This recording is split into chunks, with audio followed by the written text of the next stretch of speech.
este despertar se trata de un crecimiento sin desarrollo. ¿Por qué no se acompaña en muchos casos de la reducción de las desigualdades sociales, del progreso en los aspectos de desarrollo humano y social? Se trata para mí de un enfoque totalmente engañoso, incluso peligroso, porque va a contracorriente de los derechos humanos, del medio ambiente, etc. Quería poner sobre la mesa estos conceptos que me sirven desde luego de referencia para abordar el núcleo, el centro de mi intervención, que es la situación de África en la globalización. La globalización, como ya saben ustedes, es un cajón de sastre. Y mi alumna decía Mireia, ¿no? en Barcelona, es un cajón de desastre. Pero yo no sabía si se había equivocado Mireia o es verdad lo que decía. No, yo había dicho en clase que es un cajón de sastre. Y ella dice cajón de desastre. Con razón yo quería recibir a Mireia para que me pudiera explicar lo que había puesto para ver si había acertado o si se había equivocado. En este último caso era suspenso, ¿vale? Pero desgraciadamente no pudo convocarla. La globalización, como le llaman los anglosajones, le llaman la globalización, y los latinos, galos, españoles, portugueses, donde se habla de mundo, monde o mundo, le llaman la mundialización. No es un fenómeno nuevo. Existe desde que los seres humanos, desde que las sociedades humanas se comprometieron con el comercio y los intercambios. De tal manera que cuando los romanos conquistaron toda la cuenca del Mediterráneo, creando su imperio, existió un imperio romano, al que sucedió después el imperio de los griegos. Aunque limitado al Mediterráneo, era una forma de globalización. Y para nosotros los africanos, el famoso comercio triangular, que consistía en llevar los productos, la maquinaria, productos manufacturados de Europa a las costas africanas, que se intercambiaba con los esclavos, que se llevaba al Nuevo Mundo, a las Américas, para cambiar con los productos exóticos que llevaron después a Europa. Este comercio triangular, esta trata de negros, para nosotros, aunque limitado al Atlántico, era una forma de globalización. Y la propia colonización europea, que duró un siglo en el continente, era otra globalización. La única diferencia con la actual es que nos encontramos ante un fenómeno inédito, un fenómeno irreversible, que según sus apologistas, como veremos rápidamente enseguida, nace según ellos de la democracia liberal, la economía de mercado y la revolución tecnológica, la revolución biotécnica. Es lo que dicen, que no hay marcha atrás, la reducción del tiempo y del espacio. Esto nunca se había visto antes. Basta salir, salgo, en 30 horas, 25 horas, estoy al otro extremo del mundo, a Brisbane, por ejemplo. En 25 horas, cosas que no se conocían antes. En la Edad Media se duraba años, este viaje duraba años. Entonces se ha reducido tanto el tiempo como el espacio que nunca se había producido en el mundo. Es decir, Internet y los ordenadores. Esto se dice que es irreversible, es una conquista de la humanidad. Sin embargo, esta globalización tiene sus defensores y sus detractores, como para poner de manifiesto sus aspectos positivos y negativos, o mejor dicho, para ver sus luces y sombras.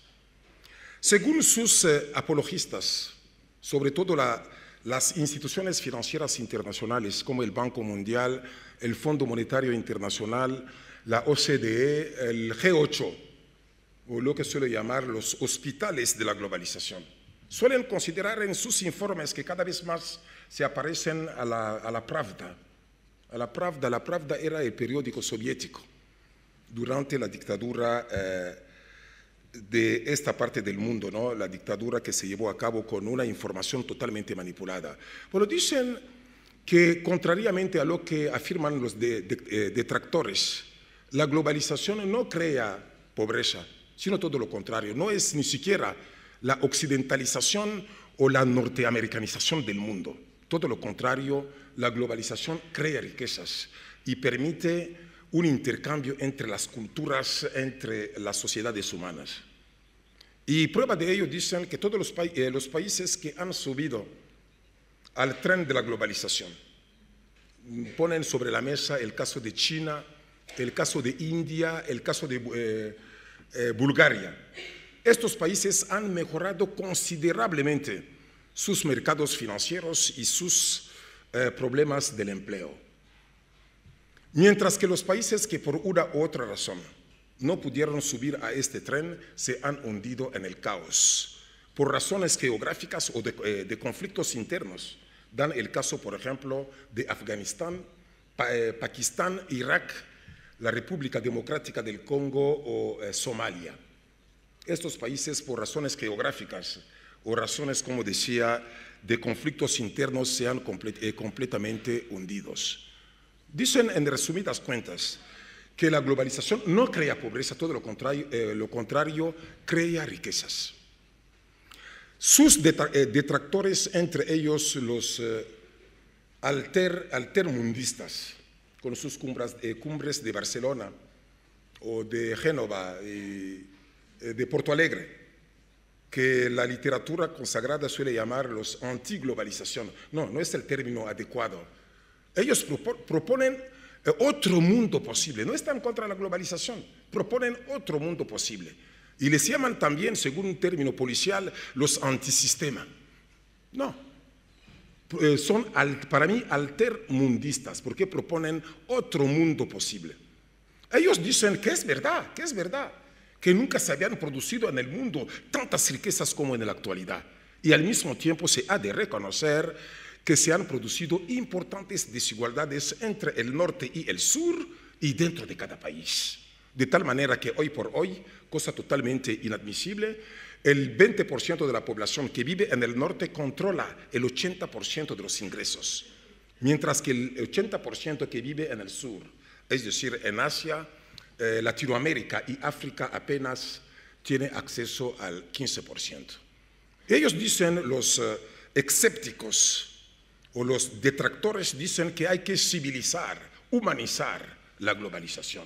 La verdadera globalización es la de los valores humanos, de los derechos humanos, y no la globalización tal y como nos han vendido en la actualidad. Es esto el marco general que puedo presentar para hablar de esta globalización. ¿Y cuál es entonces la situación de África? En primer lugar, ¿cómo nació esta globalización? Que coincide con el periodo de la postguerra fría, el fin del bibloquismo, lo que lo llamamos así en relaciones internacionales, ¿no? El fin de la bipolaridad este-oeste, que nace de tres principales factores. El primer factor es el derrumbe o la desaparición del muro de Berlín y con ello el derrumbe del bloque soviético. La Unión Soviética en aquel en aquel otoño de 1989, la Unión Soviética desaparece como consecuencia del glasnost o de la perestroika de Mikhail Gorbachev. Desaparece la Unión Soviética. Se impone una sola potencia, Estados Unidos, que impone las reglas del juego. Y el segundo factor es el debilitamiento del tercer mundo. El tercer mundo, a través de sus sindicatos como el movimiento de los no alineados o la organización de los países exportadores del petróleo o la organización de los países árabes exportadores del petróleo. Estos movimientos, estos sindicatos completamente debilitados, no se reúnen de vez en cuando en La Habana o en Nueva Delhi o hasta hace poco en Harare, pero una estrategia de hacer mucho ruido y poco Mucho ruido y poco, y pocas nueces. Insultan, pueden insultar. Se siguen reuniendo de vez en cuando, pero ya el movimiento de los no alineados se ha convertido en una concha vacía. Pueden hacer ruidos, pueden insultar, pero ya en los hechos no existen. Y por último, la imposición de la hegemonía norteamericana, estadounidense, como hegemonía absoluta en términos militares, económicos y filosóficos. ¿Qué país puede pretender hoy competir con Estados Unidos en estos tres aspectos? Prácticamente ninguno, salvo el caso de China, que lo veremos enseguida. Son estos tres factores que condujeron a lo que se viene llamando el nuevo orden internacional o la globalización neoliberal. Voy a dar rápidamente sus principios, características y ver el grado de inclusión y o exclusión de África, antes de de dar las consecuencias en lo social, lo político, lo económico, lo medioambiental y cómo es de esperar proponer alternativas. Yo diría que el nuevo orden o la globalización neoliberal se fundamenta en 5 ideas o principios. La primera idea es el globalismo. ¿Qué se entiende por globalismo? El desarrollo es posible solo mediante la máxima apertura externa. Eso es lo que dicen. Hay que participar en el comercio internacional, abrirse a las inversiones. Señoras y señores, veremos, no es la panacea. Incluso en el caso africano, en muchos casos, el comercio concebido según las reglas de los ricos y para los ricos ha sido contraproducente. Hay que participar en el comercio internacional, es el nuevo credo, el globalismo. Y la segunda idea se considera como la única alternativa realista, la única alternativa posible, porque la otra alternativa, la mala, ha fracasado. El fukuyamismo, lo que cantó Fukuyama, el fin de la historia, ha ganado el modelo occidental y el modelo comunista ha fracasado, por lo tanto, es la única alternativa posible, lo que llamo al fin y al cabo el fukuyamismo. Y también asistimos a la máxima prioridad dada como tercera idea. Se da la máxima prioridad a las leyes del mercado y al sector privado, que se considera como los motores del desarrollo. Todo tiene que pasar por el comercio, todo tiene que pasar por el sector privado, lo que he llamado la deificación del mercado, el santo mercado. Y la otra idea consiste en lo que he llamado también la ética individual al trabajo. Se considera que los pobres son pobres por sus deficiencias individuales y psicológicas. No se considera la pobreza como un problema social, sino como un problema individual. Son pobres porque no han hecho lo suficiente para ganarse la vida, para dar lo mejor de sus capacidades. Y por último, asistimos a la internacionalización de la economía de mercado y de la democracia liberal, que son las referencias obligadas. Te presentas a la taquilla del Banco Mundial y del Fondo Monetario Internacional para tener acceso a los préstamos, respetas las leyes del mercado, has creado partidos políticos, el multipartidismo, te dan las migajas, de lo contrario, adiós. Estos son los principios y las ideas en los que se fundamenta el nuevo orden o la globalización neoliberal. ¿Cuáles son entonces sus características? Y el grado, como les decía al principio, el grado de incorporación y o exclusión de África. La primera característica consiste en la imposición de un mundo unipolar.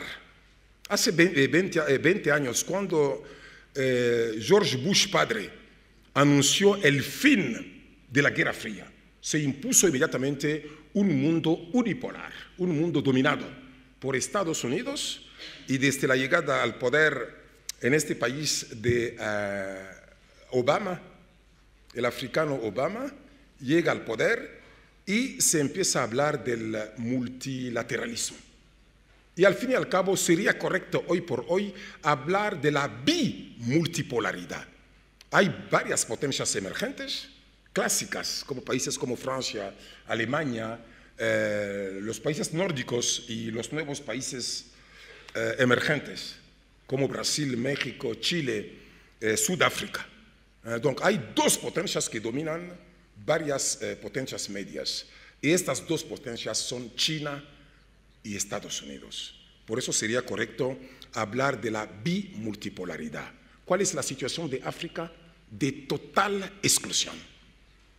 Total exclusión porque proyectos africanos como la Unión Africana o el famoso NEPAD, el nuevo Partenariado para el Desarrollo de África, que son proyectos neoliberales cuyo principal objetivo declarado es la lucha contra la pobreza, pero en la realidad la estrategia consiste en la incorporación de África en la globalización en posiciones subordinadas. De ahí África totalmente excluida. Y la segunda característica consiste en el regionalismo, la creación de bloques económicos y comerciales, tales como la Unión Europea, lo que les toca el Mercosur, o el Consejo de Cooperación del Golfo, etc. En este caso también África completamente excluida, con sus experiencias de integración regional completamente fracasadas. Es el continente con más agrupaciones regionales. Si todo hubiera dependido del número de agrupaciones regionales para conseguir el desarrollo, África sería hoy un continente superdesarrollado, que tiene casi 200 agrupaciones regionales, y muchas de ellas meras burocracias. Y la otra característica, rápidamente, consiste en la internacionalización de la democracia liberal y de los derechos humanos, que se han convertido en ideologías universales. No puede decir hoy, por ahí los dirigentes africanos ya no se pueden permitir eso, con sus dictaduras del partido único, se acabó. Que exigen la democracia y el respeto de los derechos humanos. En estos casos, África completamente incluida, y se impone a los africanos la concepción occidental de democracia, la concepción occidental de derechos humanos. La otra característica, rápidamente, consiste en la vinculación o la preservación del medio ambiente, o la toma en cuenta del medio ambiente en los proyectos de desarrollo. Ello se definió ya en Río de Janeiro en 1992. No puedes llevar a cabo un proyecto de desarrollo sin respetar el ecosistema, sin respetar la ecología. En este caso, África completamente incluida, porque se considera la ecología como un acervo común de la humanidad. El medio ambiente es interdependiente. Si se destruye el Amazonas o se destruye la cuenca del río Congo, esto puede tener repercusiones en el ecosistema global. Por lo tanto, se exige esto. Y en este caso, África está completamente incluida. Y se impone a África lo que he llamado la ecocracia. La ecocracia, es decir, el colonialismo ecológico. Se utiliza ahora la ecología. Lo que Occidente hizo, me parece muy bien, hay que evitar a los africanos los errores del pasado. Me parece fenomenal. Pero al mismo tiempo nos vendieron máquinas para nuestro desarrollo, en el marco de las industrias industrializantes. Tenemos que desarrollarnos comprando la maquinaria del norte, y de la noche a la mañana nos vienen a decir que no, estas máquinas no, destruyen el medio ambiente, ya no podréis seguir utilizando estas máquinas, pero al mismo tiempo seguimos pagando la deuda. externa, seguimos pagando la deuda que habíamos contraído para comprar a esta maquinaria. Por esto le llamo el colonialismo ecológico. Y lo han llevado casi todos los países del norte. Se ha hablado aquí en la mesa anterior del problema de la ayuda oficial al desarrollo, que para mí se encuentra en un callejón sin salida, porque ha sido una ayuda suministrada de mala manera a los malos actores. Me explico. Si todo hubiera dependido del dinero de fondos, África sería hoy un continente superdesarrollado, porque es el continente que más fondos ha recibido. Pero en muchos casos fondos que han servido a los intereses económicos, comerciales, geopolíticos de los donantes y también la mala gestión de las clases gobernantes africanas, que han utilizado los fondos recibidos para otros objetivos que los del desarrollo. Yo suelo resumir esto, y lo ha explicado muy bien mi vecina, la compatriota Dambisa Moyo, la ayuda fatal, la ayuda fatal. Porque en este continente la ayuda ha servido para todo, salvo para el desarrollo. Incluso en muchos casos ha sido la ayuda contra el desarrollo. Volveremos sobre ello si nos da tiempo en los debates. Y la otra característica, rápidamente, consiste en lo que he llamado la ONGización, la ONGización de África, o la proliferación de las ONGs, que han pasado de 5.000 en la década de los 90 a casi 50.000 en la actualidad. Yo suelo tener una doble lectura. Por una parte, para hacer justicia a las ONGs, que son las únicas que se han encargado de África, las que han realizado construcción de pozos de agua potable, la construcción de pozos de agua potable, o de guardería, de escuelas, o la ayuda a las mujeres. Son de las ONGs que lo han hecho de tal manera, cogiendo nada más que una referencia, lo cito y dicho sea de paso. En 2005, las inversiones privadas en África, o las inversiones privadas era el equivalente de las inversiones de las ONGs en el continente. Extraordinario. Al mismo tiempo, reconocer que muchas ONGs, no les quiero poner en un mismo saco, ¿no? Muchas ONGs se han convertido en instrumentos de la política exterior de los donantes. Muchas ONGs se han convertido en quintas columnas del norte en las sociedades del sur, cuyo objetivo es crear las bases del neoliberalismo para la incorporación futura de África en este sistema. Y muchas ONGs han caído en ello con un discurso a menudo primermundista, ¿no? Un discurso paternalista, un discurso que cree que va, bueno, yo suelo decir, donde los estados, se ha hablado en la mesa anterior de la ayuda oficial al desarrollo, que no ha conseguido importantes resultados. Donde los estados han fracasado, ¿las ONGs lo van a conseguir? ONGs que trabajan con el dinero de los estados. Y la otra y la penúltima característica consiste en la lucha contra el terrorismo. Desde el 11 de septiembre hay una obsesión tremenda de la lucha contra el terrorismo y se consagra más fondos a la lucha contra el terrorismo que a la ayuda al desarrollo de los países africanos. Y se identifica África con todos los peligros: la amenaza demográfica, la amenaza ecológica, la amenaza migratoria. Es el continente de todos los peligros. O como decía la señora Le Pen. La señora Le Pen decía, mira, todos los inmigrantes no son terroristas. Fenomenal. Yo me quedé alucinado y digo, caramba, bravo. Y lo que viene a continuación, pero el terrorismo es de origen inmigrante. El terrorismo es de origen inmigrante, como para establecer una ecuación entre terrorismo igual migraciones. Y se ha llevado esto a cabo. Estados Unidos ha creado incluso un mando militar africano que no tenía, era el mando militar europeo que se ocupaba de África. Ahora hay un mando militar africano que tenía su sede en Stuttgart y ahora lo tiene en Niamey, la capital de Níger, para luchar contra los peligros africanos, ecológicos, de las enfermedades migratorios. Y por último, la lucha contra la pobreza. Forma parte de la agenda de la globalización.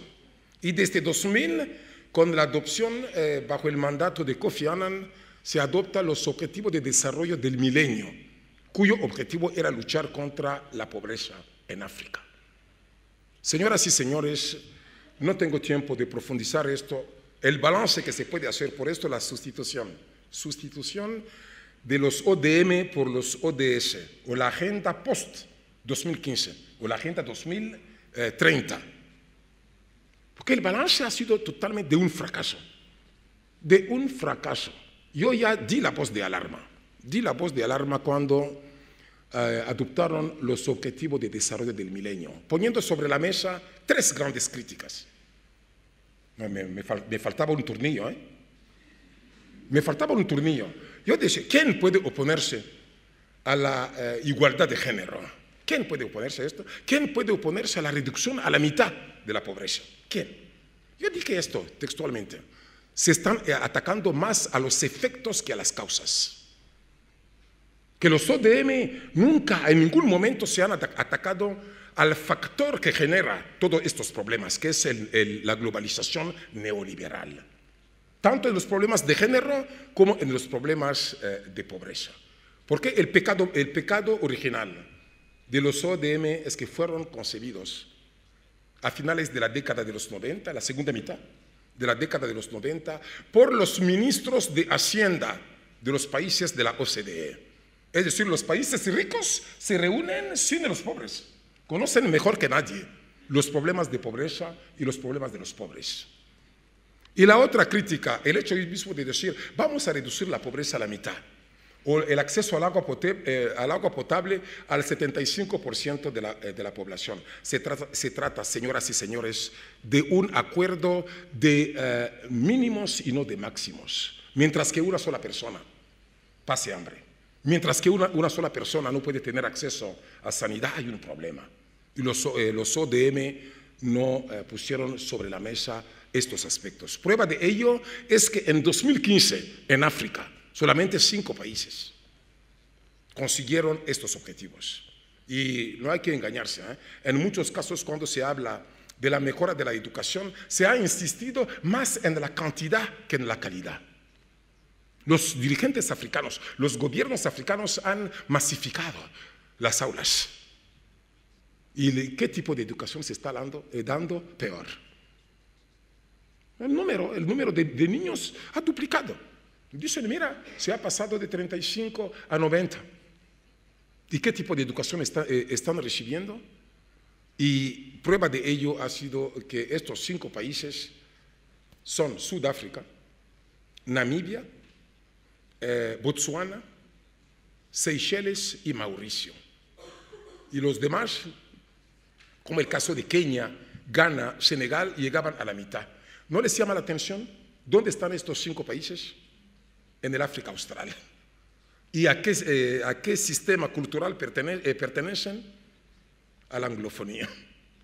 A la anglofonía. Por la cercanía a Sudáfrica, que jugó y sigue jugando o tirando al carro, el locomotor de estos países, de estos leones africanos. ¿Cómo voy de tiempo? ¿Bien o mal? Bien, bien. Vale. Hay que cortarme, ¿vale? No, hay que cortarme, sí. no. Por lo tanto, no voy a entrar rápidamente en cuáles son las consecuencias de la globalización neoliberal. Señoras y señores, les digo de entrada que en este sistema que nos ha tocado vivir, yo suelo decir claramente que la globalización en sí no es tan malo, no es tan buena. Todo depende del uso que se hace de esta globalización. que en el caso a escala mundial ha conducido a la división del mundo en globalizadores y globalizados. Muy pocos ganadores y muchos perdedores. Y entre los perdedores, los africanos. Porque la primera consecuencia de esta globalización neoliberal es política. Política con la descomposición política de muchos estados africanos, que ya con la poca legitimidad que tenían, la han perdido. La legitimidad porque por su propio origen colonial, que es, el Estado africano no es un Estado normal.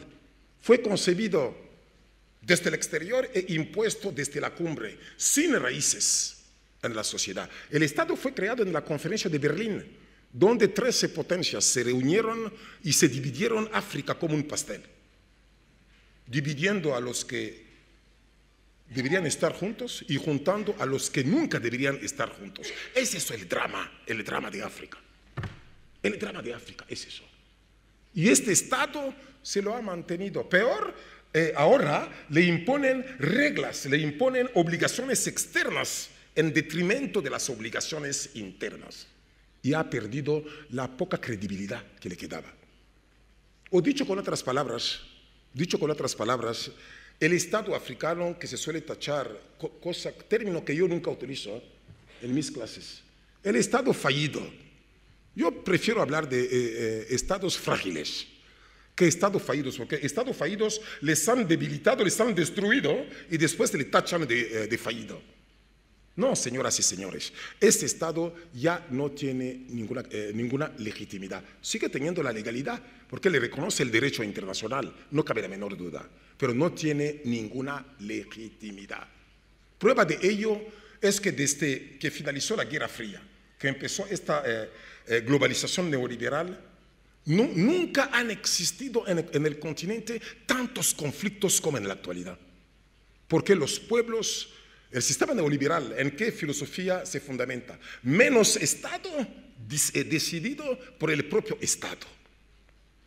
En un continente donde el Estado no tiene una larga tradición, apenas 5 o 6 décadas, lo han destruido completamente. Y los pueblos se han aprovechado para tomar su revancha. Porque no es un Estado normal, como les he dicho, es un Estado agresor, un Estado que suele privilegiar el uso de la violencia contra su pueblo y una violencia que suele generar una violencia asimétrica contra el propio Estado. Se han aprovechado del debilitamiento del Estado para tomar su revancha. Esa es la primera consecuencia de la desde el punto de vista político de la globalización neoliberal. La segunda consecuencia es la descomposición económica de los estados africanos. Se ha impuesto a los países africanos el modelo de ajuste estructural. Lo que decía en las características y las ideas, los principios. El Estado tiene que comportarse como cualquier empresario.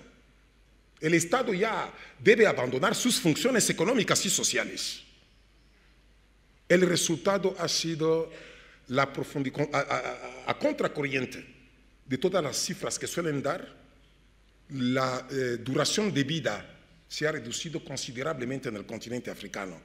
Y como lo que nos faltaba, el SIDA y el ébola han venido a dar el golpe de gracia. El aumento del analfabetismo, a pesar de haber aumentado el número de niños que van a la escuela con una educación malísima. Y en lo económico también, ¿qué ha pasado? Se ha impuesto a África el modelo agrominero, el modelo que consiste en fomentar las exportaciones mineras o minerales y agrícolas. Este modelo, señoras y señores, cuando se suele decir que África es el continente muy poco abierto, no es verdad. Es el continente más abierto desde hace 5 siglos. Todo lo que sale del suelo y subsuelo africano está destinado a los mercados externos. Les voy a sorprender, recordándoles que no es por falta de recursos que África se encuentra en esa situación de pobreza. los recursos sobran. Porque África representa el 33% de los recursos del mundo. 33%. Y estos recursos se han convertido en nuestra maldición. Maldición. ¿Por qué África exporta su producción en lugar de consumirla? África exporta su producción y deja insatisfechas sus propias necesidades. ¿Por qué se ha impuesto a este continente este principio de la globalización neoliberal, según la cual todo se puede comprar, todo se puede vender? El resultado al que estamos asistiendo, ante mi indignación, es el acaparamiento de las tierras africanas. Es lo que nos faltaba. Unas tierras que han sido vendidas e incluso alquiladas. Los países del norte, las multinacionales, o los países del Oriente Medio, vienen a cultivar en África los alimentos para sus pueblos, a sabiendas que el problema de África es el problema del hambre, el problema de África es el problema de la autosuficiencia colectiva, el problema de la soberanía alimentaria. Es lo que nos faltaba. Lo que hablo al respecto de la segunda colonización de África. Y la otra consecuencia inmediata consiste en la profundización de los sufrimientos humanos. Les he dicho que el modelo, la globalización neoliberal, se fundamenta en el achicamiento del Estado. Lo llaman así mis amigos latinoamericanos, ¿no? El achicamiento del Estado, que los españoles dicen el adelgazamiento. Yo prefiero el término de empequecimiento. El empequecimiento del Estado. Despido de funcionarios, de maestros, de médicos, de enfermeros. ¿Se puede desarrollar un país sin estos elementos? Se han encontrado de la noche a la mañana a la calle. No, porque es un Estado despilfarrador, que no debe, ha creado una administración pública pletórica que hay que achicar. Y el resultado es que se ha añadido la austeridad a la miseria. La austeridad a la miseria en el continente africano. Y la otra consecuencia, la penúltima, es la consecuencia cultural. Un continente conocido por su diversidad. Porque África, se ha dicho aquí, es el continente de la diversidad. 2000 lenguas o grupos étnicos. 4 áreas culturales, la francófona, la anglófona, la lusófona, la hispanófona, etcétera. El matriarcado con el patriarcado, etcétera. Estamos asistiendo a la destrucción. África está conociendo un lingüicidio, porque se está sustituyendo, por ejemplo, destruyendo las lenguas locales a favor del inglés. Pues, ¿conocéis la lengua de la globalización? Es el inglés. Y su sede, Washington. Y me preocupa porque el Masái, llegas al Masái Mara, el Masái con su móvil te empieza a hablar en inglés. En lugar de hablarte en Ma, o que es su lengua, o en Swahili. Te empieza a hablar en inglés. Estamos asistiendo a un etnocidio, entendiendo por etnocidio el asesinato cultural del continente. Y, por último, la destrucción medioambiental. África está viviendo un verdadero infarto ecológico. Está vendiendo su capital verde insustituible. Y la profesora, la mujer de los arbolitos, Wangari Maathai, dio la voz de alarma que la cuenca del río Congo que es la segunda biodiversidad del mundo, después de Amazonas, esta cuenca está amenazada de desaparición. De aquí al año 2050, a este ritmo de la explotación maderera por las multinacionales de los países emergentes, las multinacionales de los países europeos, esta cuenca está amenazada de desaparición. Y con ello suele decir, y lo decía el otro día para no asustarles, ¿no? Hay que prepararse. Porque las migraciones de mañana ya no van a ser políticas o económicas, van a ser ecológicas. tenéis que prepararse a recibir a los pigmeos, porque están destruyendo su medio ambiente, su ecosistema, que es su universidad, su supermercado, su farmacia, su biblioteca, su polideportivo. Le están destruyendo y terminarán llegando aquí. Señoras y señores, para no alargarme mucho, dar paso al debate, que tengo que aprender mucho de vosotros, de vuestras reflexiones. Yo diría que se presentan tres principales alternativas, salidas, que hay que tomar como lo que llamo tipos ideales a la Max Weber, ¿no? Que eso es un ejercicio de la mente, que no hay que tomar como algo ya fijo, algo definido. La primera alternativa que se presenta es la exclusión, el aislamiento total de África, de este sistema. Esto tiene un aspecto positivo y otro negativo. El aspecto positivo es que por vez primera, África podría tener tiempo de ocuparse, desde siglos, ocuparse de lo interno, de fortalecer los saberes y prácticas endógenos, de dar prioridad a la satisfacción de las necesidades básicas, cosa que no ha hecho hasta ahora, porque desde hace siglos se lo impone todo a este continente, desde las preguntas hasta las respuestas.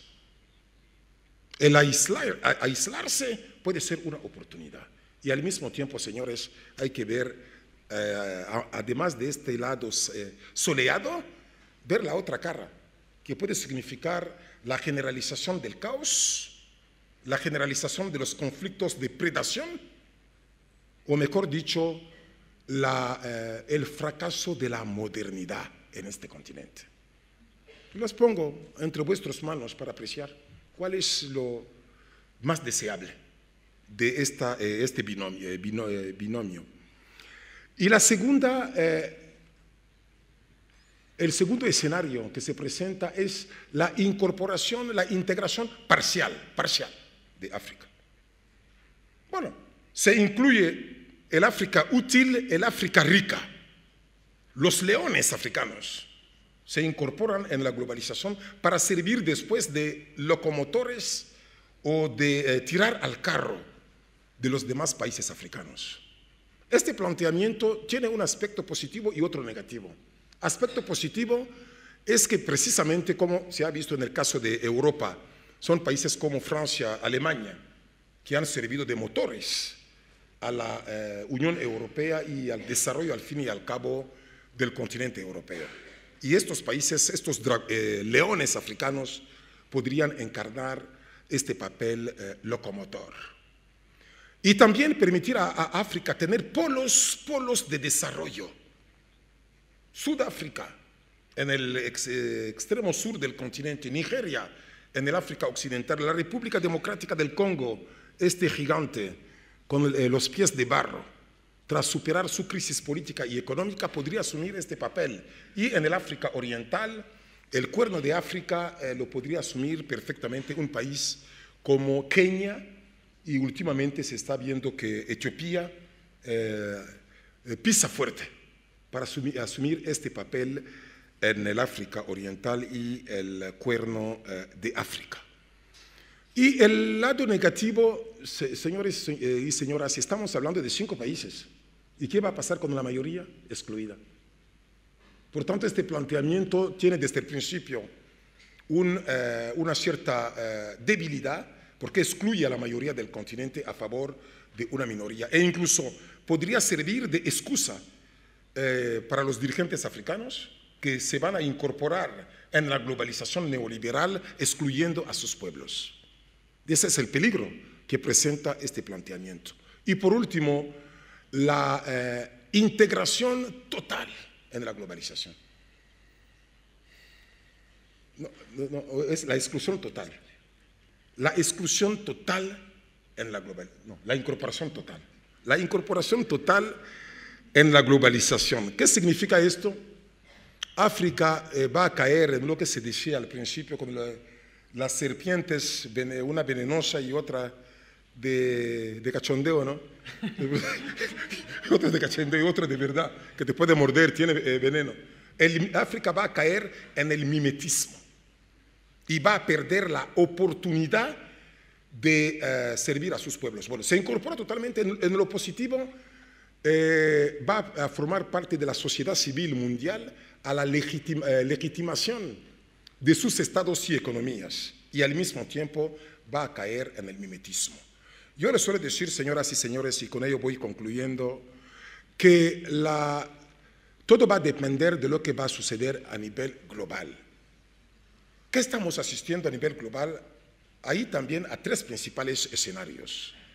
El primer escenario es que estamos asistiendo a la destrucción del keynesianismo, de Keynes, que decía que no se necesita el Estado, al menos para resolver algunas desigualdades, algunos errores del mercado. Se necesita el Estado. Y desde 1945 asistimos al auge de autores neoconservadores cuyo principal objetivo es destruir precisamente este planteamiento keynesiano y que ha alcanzado su nivel muy alto con el papel de la reducción del papel del Estado. Por el keynesianismo, que coincide más o menos con el auge del modelo socialdemócrata, que se podría generalizar a nivel global. Sería un mal menor, según mi modo de ver. Y el segundo problema a nivel global podría ser el triunfo del neoconservadurismo. ¿Qué significa esto? Todos los fanatismos culturales, religiosos, económicos, porque es un modelo que pisa fuerte desde la década de los 80, con la llegada al poder de Margaret Thatcher o Ronald Reagan, cuya estrategia consistía prácticamente en dar prioridad al mercado, en dar prioridad al sector privado. Pero señoras y señores, estamos ante un escenario catastrófico de la guerra de todos contra todos, que va a surgir, está surgiendo el fundamentalismo islámico en el mundo árabe, el fundamentalismo étnico en el África subsahariana o las tensiones sociales en Latinoamérica.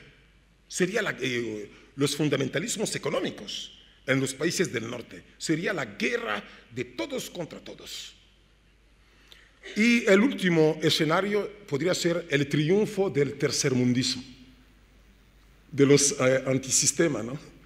Que su modelo puede llegar a triunfar fundamentalmente en dos direcciones.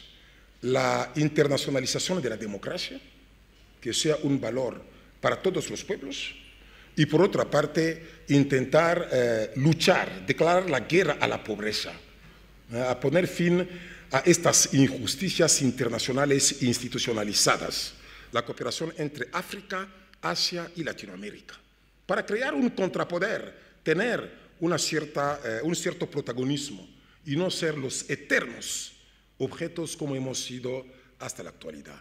Yo concluyo diciendo que el subdesarrollo de África no es una fatalidad. África reúne todas las facultades, todas las capacidades para desarrollarse. Tiene dos factores en su favor. En primer lugar, como les decía al principio, el 33% de los recursos naturales del mundo. El coltán del que se hablaba, que es la desgracia para mi pueblo. En la guerra del Congo, la guerra de nunca acabar, con un balance de 6 a 8 millones de muertos por el coltán, el oro y los diamantes.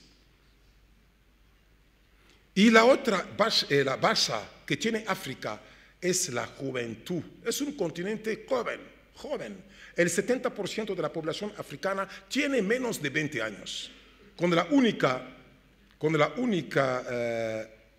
condición de suministrar la educación, la sanidad a esta juventud. De lo contrario, se convierte en una bomba de relojería. Una bomba de relojería. Estos dos factores, pienso yo, están a favor del continente africano. La Unión Europea, los países más ricos se han unido a través de la Unión Europea. Y África tiene que adoptar también su propio modelo. No la actual Unión Africana, a pesar de su agenda 2063. Está bien, con el cachondeo, está bien.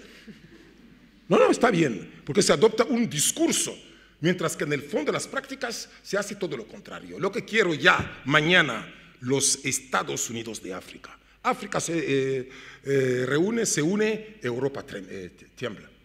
Europa tiembla. Señoras y señores, la recuperación de África ante esta globalización pasa por una triple reestructuración. La primera es lo que llamo la reestructuración interna, económica y social, que consiste en devolver el poder a las mujeres, a los campesinos y a los jóvenes, que representan la mayoría de la población. A las mujeres en particular, para poner fin a lo que suele llamar la machocracia. La machocracia, el poder de los machos, todo lo que han hecho era guerras, saqueo, depredación o predación. Devolver el poder a las mujeres, a los campesinos para definir el modelo de Estado y el modelo de sociedad que mejor les convenga. Primera reestructuración. La segunda es la regional. La regional a nivel africano, mediante lo que ya les he adelantado, la creación de los Estados Unidos de África. Porque ningún país africano tiene ni la población suficiente ni los recursos para desarrollarse de una manera aislada o en solitario. Todo se plantea para nosotros y por eso soy además del planteamiento de la mente, soy un panafricanista militante y convencido, para decir la creación de los Estados Unidos de África. La unión. No tenemos otra alternativa. Ningún país africano lo puede conseguir en solitario. Y por último, la democratización de las relaciones económicas internacionales, tal y como existen en la actualidad. ¿A qué sirve llevar a cabo cambios internos locales? ¿A qué sirve llevar a cabo cambios horizontales y dejando el sistema internacional tal y como existe en la actualidad? Porque crea pobreza y responsabiliza a los pobres de su pobreza. África necesita de verdad no la compasión, o como decía el gran Nelson Mandela, lo que sí necesita África no es la ayuda, África necesita la justicia. Muchas gracias por su atención.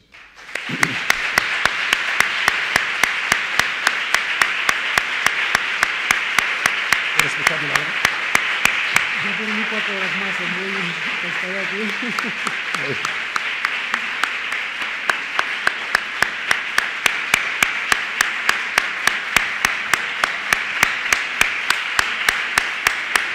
A vosotros.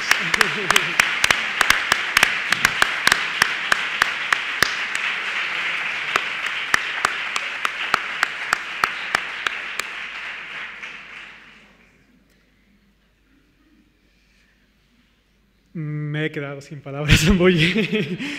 Me preguntaba todo el tiempo cuánto me falta y 4 horas o 5 le faltan, por favor.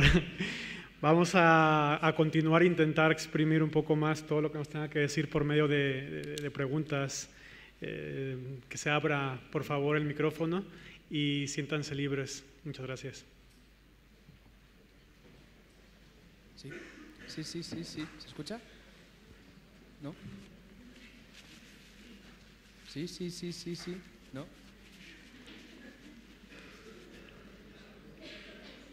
Hola.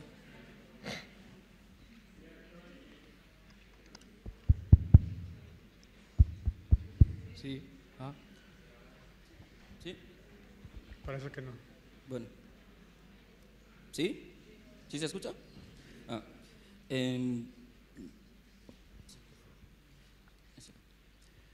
En primer lugar, no sé qué decirle, doctor, a sus pies, enteramente. Me gustaría agradecerle sinceramente la brillante exposición, todas las aclaraciones que nos ha hecho para bien puntualizar, porque había muchísimas dudas en muchos aspectos que nos ha aclarado, ¿no? Me gustaría simplemente resaltar dos cuestiones, ¿no? Dos preguntas. Aunque una de ellas ha quedado parcialmente aclarada en sus conclusiones, ¿no? Pero la primera es, ha puntualizado que durante toda la exposición parece que África, a medida que ha ido avanzando el sistema, o se ha ido tejiendo, se ha ido asentando el sistema neoliberal, África ha ido como quedando fuera de las reglas de juego, ¿no? Sí parece eso, pero sí, en realidad nos damos cuenta de que, como decía Keynes, ¿no? El animal spirit del ser humano está ahí. O sea, yo no quiero, si yo estoy disfrutando de un pastel, ¿por qué realmente voy a dejarte entrar dentro de las reglas de juego y darte parte de este pastel para que tú puedas tener parte del control que yo tengo? O sea, reformulo, ¿quién debe dejar entrar a África en las reglas de juego, en la toma de decisiones internacionales? ¿Quién debe hacer eso? Pongo un ejemplo. Dice, desde Berlín, desde el reparto de África, todo eso se ha arrastrado hasta sus efectos actuales. Pero, por ejemplo, en el consenso de Washington de los años 90, han habido países latinoamericanos que decidieron no entrar a aplicar parte de las políticas que se recomendaban, ¿no? Y se vieron las consecuencias para los que sí aplicaron y para los que decidieron no aplicarlas, ¿no? Se está intentando excluir el continente africano. ¿Qué se puede hacer para entrar a formar parte de las reglas de juego? Lo segundo es, ¿por qué África realmente no tiene esta capacidad de poder romper con el paradigma dominante, ¿no? Stiglitz lo dice. ¿Cómo generar eso de, como dice Acemoglu y Robinson, naciones ricas, políticas pobres, ¿no? ¿Qué es lo que necesita África? Si tú tienes un 33% de los recursos, tú tienes una población joven a la que puedes aprovechar un dividendo demográfico de aquí a 20 años y aplicar estrategias, por ejemplo, como las que ha aplicado Asia. Vietnam mandaba a sus jóvenes a formarse, Singapur y esos dragones asiáticos, ¿no? Se decía, estrategias de crecimiento desde dentro, y la panacea era globalización hacia afuera, lo que llaman fundamentalismo económico, ¿no? Mientras ellos aplicaban otra cosa. ¿Qué nos dificulta romper con este paradigma? Solo eso. Gracias.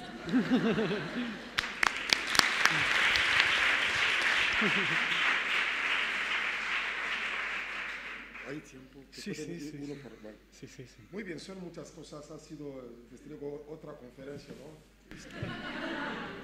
Una conferencia complementaria, y esto me alegro mucho que has dicho. El problema de fondo es, ya funciona, consiste en saber qué podremos hacer, qué África debería hacer y no ha podido hacer. Yo diría el famoso consenso de Washington, que se ha impuesto al continente africano, desde los programas, cuando me refería a los programas de ajuste estructural, que sirvieron de antesala al consenso de Washington. África fue utilizada como laboratorio, como con el hijo de India, ¿no? ¿Cómo se dice? De India. Con el hijo de India, sí, se utilizó en África y se han dado cuenta que hemos sobrevivido. Y yo tengo los secretos, no les voy a dar aquí. ¿Cómo habíamos sobrevivido? Porque de los 162 programas de ajuste estructural, empezando con Chile, durante la dictadura de Pinochet. Fue el país que se utilizó para experimentar el consenso de Washington, los programas de ajuste estructural, y se llevó al continente africano. De los 162 programas de ajuste estructural de la década de los 80 y 90, 126 en el continente africano. Lo que les había dicho, el achicamiento del Estado, el fomento de las exportaciones en detrimento de las importaciones, el resultado ha sido, como les he dicho, el aumento de la miseria y la desindustrialización de África. No existe una gran diferencia, porque el Banco Mundial y el Fondo Monetario Internacional dicen que sin ellos o con ellos se debería llevar a cabo este programa, porque había tanto desorden económico de los países africanos que era necesario llevar a cabo este ajuste estructural. Pero señoras y señores, no hay que equivocarse, la receta fue peor que la propia enfermedad, porque se profundizó el modelo que he llamado agrominero, que África siempre, para producir minerales y productos agrícolas en el continente africano, que lo ha aplicado hasta ahora. ¿Qué tenemos que hacer? ¿Cuál es el problema de fondo? Yo pienso que, lo digo, tengo que dar constancia de ello, ¿no? El problema de África, antes que político, antes que económico, es un problema de liderazgo interno. No puede haber panafricanismo sin panafricanistas. Los dirigentes que nos han impuesto son gobernadores del norte en África, que ven más hacia el exterior, que cuando les importa lo que piensa el Banco Mundial y el Fondo Monetario Internacional que lo que piensan sus propios pueblos. Por eso yo suelo decir, sin caer en el fundamentalismo, ¿no?, o en el integrismo, África necesita dirigentes formados en África para los africanos y a favor de los intereses africanos. Ha llegado la hora del Made for Africa y el Made in Africa. Producir en África y para los africanos. Y no como se ha hecho hasta ahora, el continente más extrovertido, el continente más dependiente. 4 tipos de dependencia o de dominación de África. La dependencia económica, la primera de todas. Es decir, ¿qué significa esto? África depende más del norte que del propio continente. Se produce más para el norte que para los ciudadanos. Ello va de la mano con la dependencia comercial. Como he dicho, todo lo que sale del continente africano está destinado a la exportación. Y la otra dependencia, que es la más grave y la peor de todas, es la dependencia cultural. De las élites que piensan con los esquemas del norte. Han dado unos dirigentes en ruptura con sus sociedades, en ruptura con sus culturas. Ningún país, amigo, ningún país en el mundo se ha desarrollado dando la espalda a sus tradiciones. Ni siquiera sus propias lenguas maternas saben hablarlas. Son nuevos colonos internos. Por eso te digo que es un problema de liderazgo interno. Se necesita una nueva clase de dirigentes africanos, un poco más panafricanistas, un poco más nacionalistas, para dar prioridad a lo africano. Y los modelos para mí sobran. Les suelo resumir en torno a 3 principales.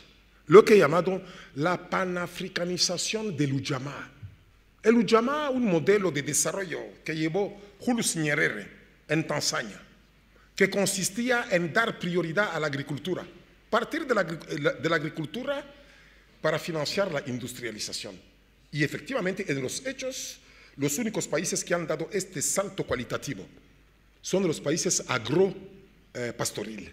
Kenia, vete a ver, en Kenia te va a sorprender. Ghana, Costa de Marfil. Impresionante.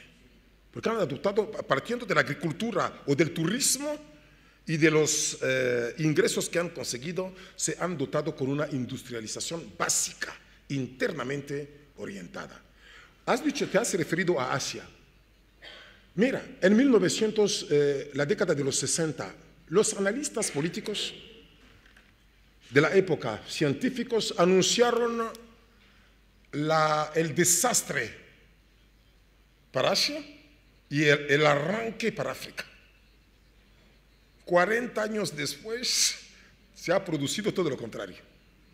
En la década de los 60, ambos países, pienso por África en su totalidad y el sureste asiático, representaban cada uno respectivamente el 4% de la economía mundial. Hoy, el sureste asiático ha pasado del 4% al 25% y África ha pasado del 4% a menos del 2%. Y si excluimos a Sudáfrica, a menos de 1%. Lo que condujo un experto galo en los asuntos africanos de una manera un poco cínica, pero era la cruda realidad. Dijo esto el experto, que si el África subsahariana desapareciera del mapa del mundo como consecuencia de un cataclismo o una inundación, un tsunami, ¿tú has pasado con el avión la noche yendo a Madagascar? Y la misma noche se ha producido una inundación. A tu regreso ni siquiera te vas a enterar que algo había desaparecido aquí. Porque sí, representa menos de 1% de la economía mundial. Por los errores que han cometido los propios africanos y los desarrolladores del norte, desarrollistas o desarrolladores del norte, que en muchos casos han sido malos samaritanos que han ayudado de mala manera a los malos gestores. Mira, hombre, está bien lo de acusar constantemente al norte a los blanquitos. ¿Qué responsabilidad nosotros hemos tenido? ¿Qué responsabilidad? Yo les suelo interpretar. Es el español, el francés, el inglés, el blanquito que ha venido a impedir que la construcción de una carretera o de una fábrica aquí. No, se prefiere con las listas de Panamá. Vete a ver, todos los dirigentes africanos están en esta lista. En Asia se desvía fondos, bueno, cosa que no se debe hacer, te van a enviar a la cárcel. Si te llevas los fondos a casa, te van a enviar a la cárcel. En Asia se desvía fondos de las arcas públicas y se invierte en lo local. En África se invierte en los paraísos fiscales. De tal manera, otro dato que te va a sorprender, sabes que África es para llorar, ¿eh? Para llorar. África se ha convertido en un neto exportador de capitales, siendo el continente más pobre del mundo. La exportación de los beneficios de las multinacionales, la desviación de los fondos por los gobernantes en las arcas públicas, de la propia ayuda al desarrollo, sumando, África es un neto exportador. O como decía el padre del Ujamaa, Tanzano Mohamed Babu, sale del continente 250 millones de dólares cada mes. 250 millones de dólares salen del continente cada mes. Por lo tanto, el modelo del Ujamaa, que fue para mí un modelo, porque, hombre, sería demagógico decir que tenemos que volver a nuestra sociedad tradicional precolonial. Esta sociedad ya no existe, ha muerto, pero es una diferencia que no podremos olvidar. Por lo tanto, el Ujamaa fue un modelo a medio camino entre la tradición y la modernidad. Puso la educación en la lengua nacional, la lengua local, el Swahili, para proceder a la democratización de la educación. Encuentra hoy un niño, a pesar de 20 años después del Ujamaa, un niño en Tanzania te explica las matemáticas, la química, la física en Swahili. Extraordinario. No, para los capitalistas el Ujamaa es un fracaso. Era un fracaso porque no consiguió la acumulación del capital. Para los soviéticos era prácticamente el mismo argumento. ¿Cómo no adoptó el modelo ortodoxo marxista-leninista? El Ujamaa fracasó. Yo digo que no. No se puede bajo ningún concepto reducir el desarrollo al único aspecto economicista, al único aspecto comercialista. Esa es la debilidad del planteamiento neoliberal. Lo reduce todo o nos reducen a ecuaciones y estadísticas, perdiendo de vista los aspectos, porque es eso el desarrollo, aspectos políticos, sociales, culturales y desde luego económicos. Y el Ujamaa, hombre, lo que pasó en Ruanda, el último genocidio del siglo XX, o en Darfur, el primero del siglo XXI, es inconcebible en Tanzania. Todos se sienten identificados con una lengua, el swahili, además de sus lenguas. Consiguió la construcción nacional, el Estado-nación. ¿Eso es poco? Eso es poco. Y el otro modelo, rápidamente, además de la panafricanización del Ujamaa, que fracasó, según mi modesto entender, por el único hecho que Tanzania formaba parte y forma parte de los países más pobres del mundo. Este modelo, llevándolo a cabo en un país como la República Democrática del Congo, un prodigio en recursos minerales y agrícolas. Los donantes del norte prefirieron dar dinero al cleptócrata de mi país, a Mobutu Sese Seko, a sabiendas que este dinero caía en un saco roto, en lugar de darle a un líder íntegro, un líder al servicio de su pueblo, como Julius Nyerere, que se murió pobre en su aldea de Mwanza, mientras que los demás dirigentes africanos se enriquecieron con la ayuda al desarrollo y con el saqueo de sus propios pueblos. Y la otra alternativa, el neodesarrollismo, que se ha experimentado en países latinoamericanos, que consiste en la instauración de una economía mixta, un sector público fuerte, al igual que un sector privado de igual fuerte. No hay ninguna contradicción entre lo público y lo privado, que pueden coexistir amigablemente. En el caso africano, incluso, donde todo es prioritario, se necesita esta colaboración entre lo público y lo privado. Yo termino diciendo que existen miles de alternativas. Asia consiguió su desarrollo por 3 secretos: invirtiendo el dinero robado de las arcas públicas en lo interno. Asia dio prioridad a la educación, mientras que en África apenas. Asia dio prioridad a la emancipación de la mujer, la promoción de la mujer. Nosotros apenas. Y reconocer también que Asia se benefició de 2 aspectos que nunca África pudo, de los que nunca África pudo sacar provecho, ¿no? Asia nunca conoció una colonización, no conoció la esclavitud. No conoció la esclavitud a nivel institucional, como en África. Asia conoció un tipo de educación, sobre todo el británico, el tipo de colonización británico, que creó infraestructuras internamente orientadas, sobre todo en el caso de India, mientras que en África crearon infraestructuras extrovertidas. Mira el mapa de África, ¿dónde están las capitales? ¿Te ha ocurrido mirar una vez?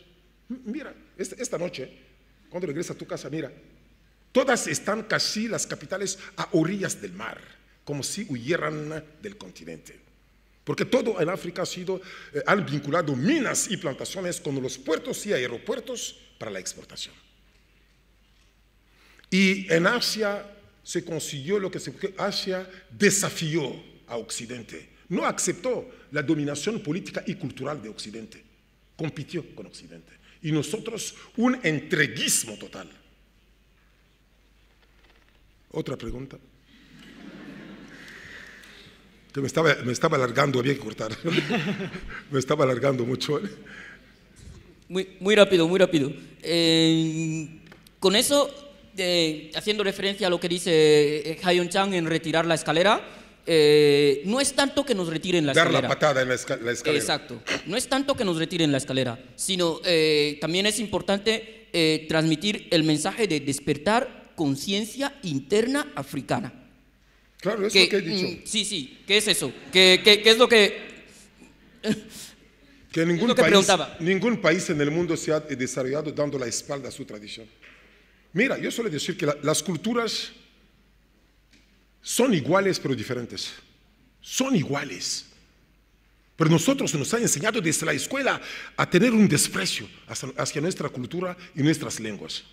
No, se trata de recuperar eso. No como lo ha hecho Mobutu de una manera folclórica, ¿no? Para justificar el colonialismo interno, no. La lengua no es neutro. No es neutro, no es neutra. La lengua transmite valores. Y al niño africano, desde la escuela, lo enseñan a admirar lo europeo, a despreciar lo africano. Se acabó esta historia, ¿eh? Hay que poner lo africano en el centro de su educación. El afrocentrismo. No como como algunos lo han interpretado, como el equivalente europeo del eurocentrismo. No, el afrocentrismo consiste, según mi modo de ver, en fortalecer las capacidades de acción y actuación de los africanos, que son capaces de muchas cosas. Ahora que hay gente, amigos del gobierno aquí, yo suelo decir, en la cooperación se ha cometido un grave error, que ha consistido a trabajar para los africanos y no a trabajar con los africanos. No se ha trabajado con los africanos. Vienen, vale, lo hacen todo para los negritos. Y regresan, ¿qué pasa con nosotros? Al día siguiente, todo termina desapareciendo en la humedad de la selva ecuatorial. Los famosos elefantes blancos. Le he oído en un congreso de estudios africanos. África tiene que industrializarse. Digo, mira, volvemos una vez de más a ¿cómo se dice? La misma piedra. A caer con la misma piedra. A chocar, a tapar la misma. La industrialización es lo que condujo a África. Yo no digo que no hay que hacer caso omiso de la industrialización, pero partiendo de la agricultura. Porque utilizando los mismos argumentos neoliberales, la teoría de las ventajas comparativas, cada uno especializándose en los aspectos en los que tiene una ventaja comparativa, intercambiando, todos salimos ganando. Me parece muy bonito, ¿eh? Pero en el caso de África, la ventaja comparativa africana, que se fundamenta en las materias primas, es estática. Mientras que la ventaja comparativa de los países del norte, con un importante valor añadido, es dinámica.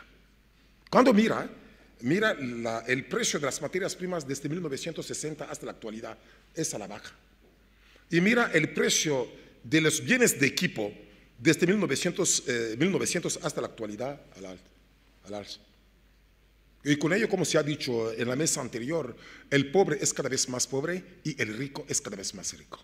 Por eso yo suelo decir, África ha cometido dos graves errores y los dirigentes africanos siguen, en contar en los factores externos.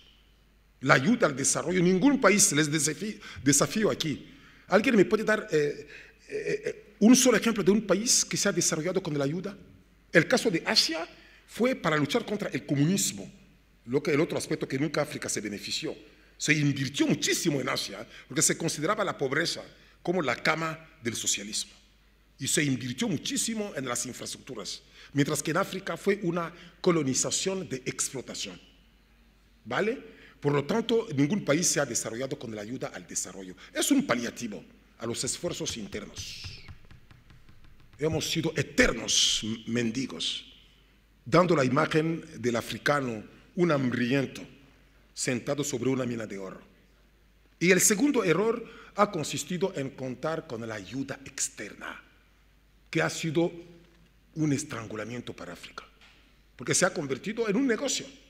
Un negocio, han dado muy poco con una mano a África, le han cobrado muchísimo con la otra.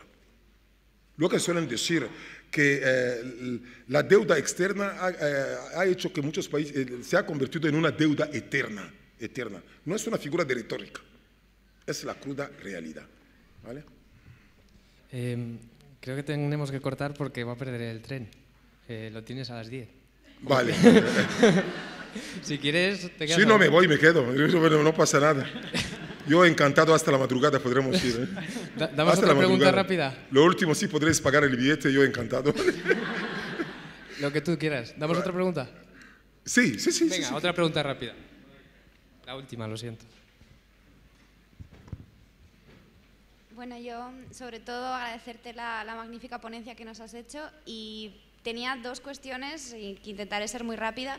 La primera, quería saber cuál es tu opinión respecto a que no se haya todavía generado un concepto común para tratar... ¿El qué? Un concepto común que trate el enfoque de los estados frágiles, porque creo recordar que es en el último informe de la ONU en 2016, me parece, que se han establecido 5 aspectos básicos de la multidimensionalidad, y quería saber cómo consideras tú que eso afecta a los estados que se consideran frágiles. Y por otro lado... Espera, no he cogido la idea. La idea es que si la ayuda oficial al desarrollo está... La ayuda oficial al desarrollo. Sí, la ayuda oficial al desarrollo está condicionada por el concepto que tengan los estados occidentales sobre lo que se considera fragilidad o no. ¿Cómo consideras tú que eso influye en que no se hayan puesto de acuerdo en lo que unos países consideran prioritario y otros no, a atender? Y por otro lado también quería... Hablas tan rápido que... Es que estoy nerviosa. Que me cuesta seguir, sí. Es que estoy nerviosa, Sí, perdón. vale, habla un poco despacito, ¿vale? Vale. Bueno, eso, en torno a la idea de estados frágiles, ¿cuál es tu opinión que defina el concepto, más o menos? Y también quería saber qué opinas sobre los sistemas políticos híbridos. Sistemas políticos híbridos. Sistemas políticos sirios. Híbridos. Híbridos. Ah, híbridos. Híbridos. Y que, por ejemplo, toman como ejemplo exitoso el caso de...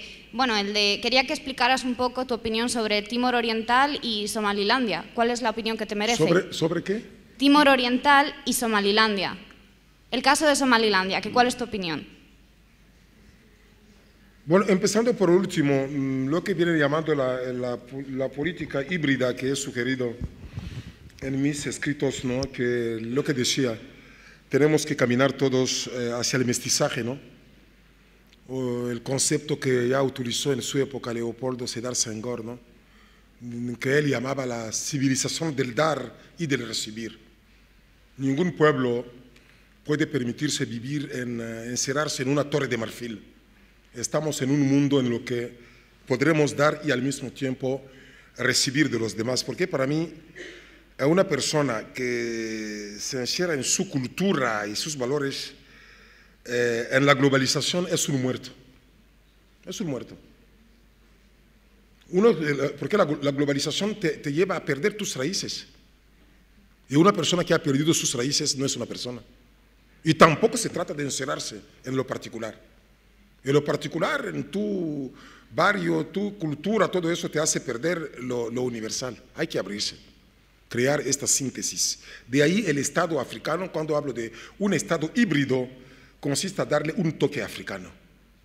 Un toque africano, lo que he llamado un Estado desestructurado y reestructurado, para ponerlo al servicio de la población. Que el Estado africano, como les he dicho, está en guerra permanente con su sociedad, en ruptura total con su sociedad. No se puede conseguir el desarrollo con eso.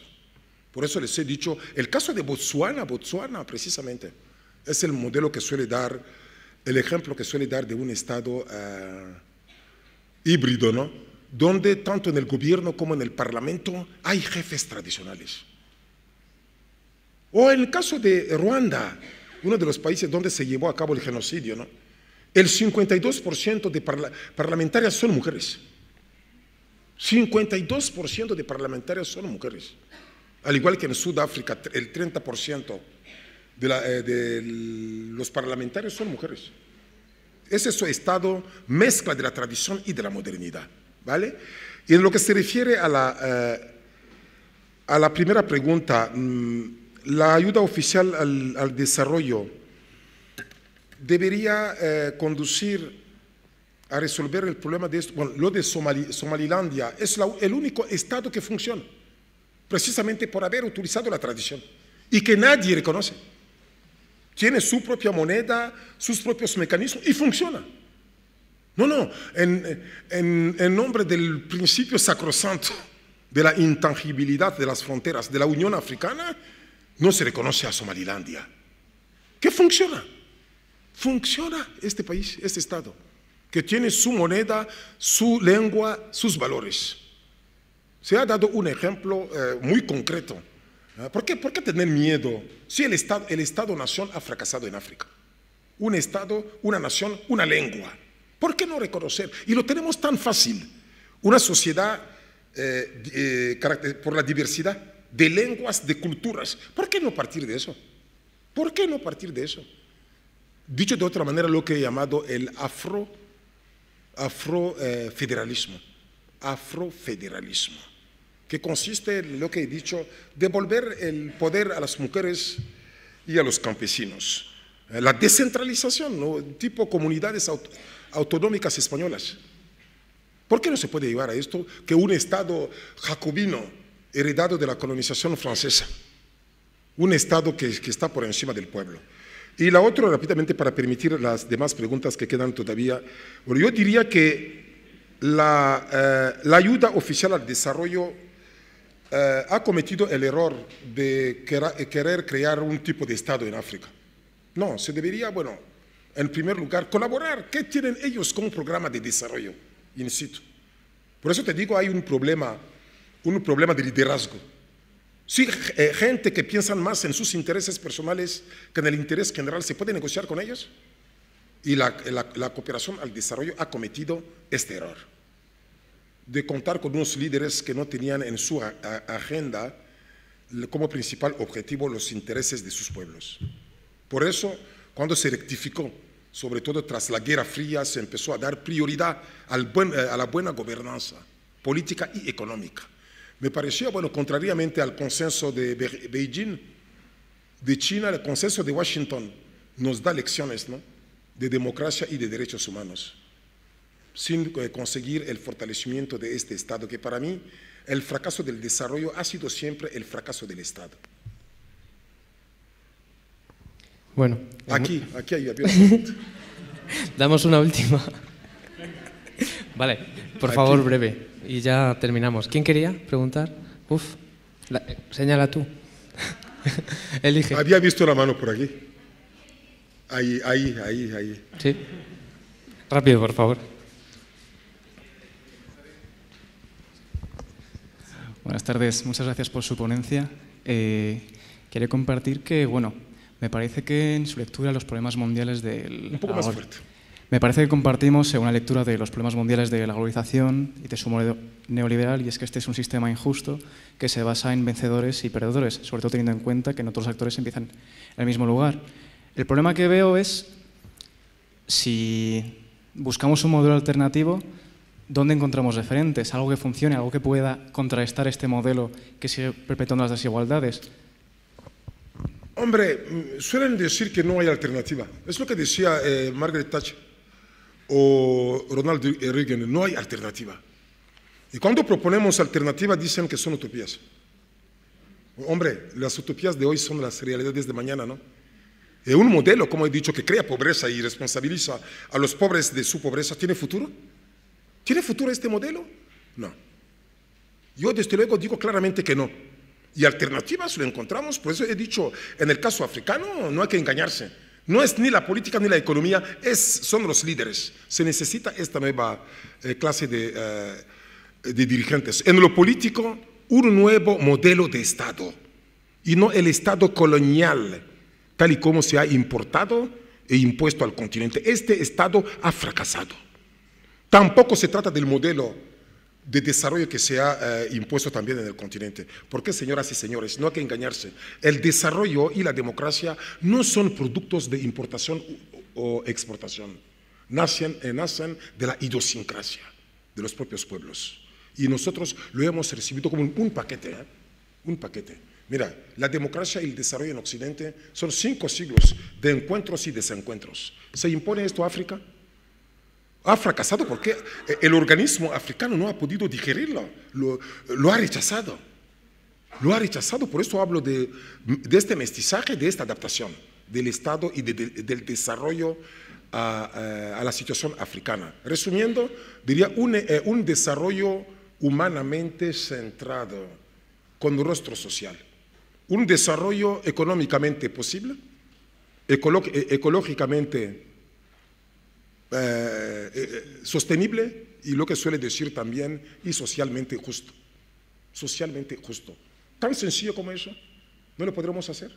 ¿No es una alternativa? No, el cómo, bueno, yo no te voy a decir que hay que hacer la revolución.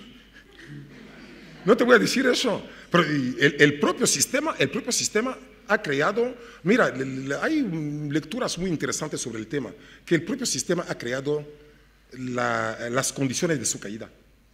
Pero no hay que engañarse, no va a desaparecer por sí mismo, hay que ayudarle a desaparecer.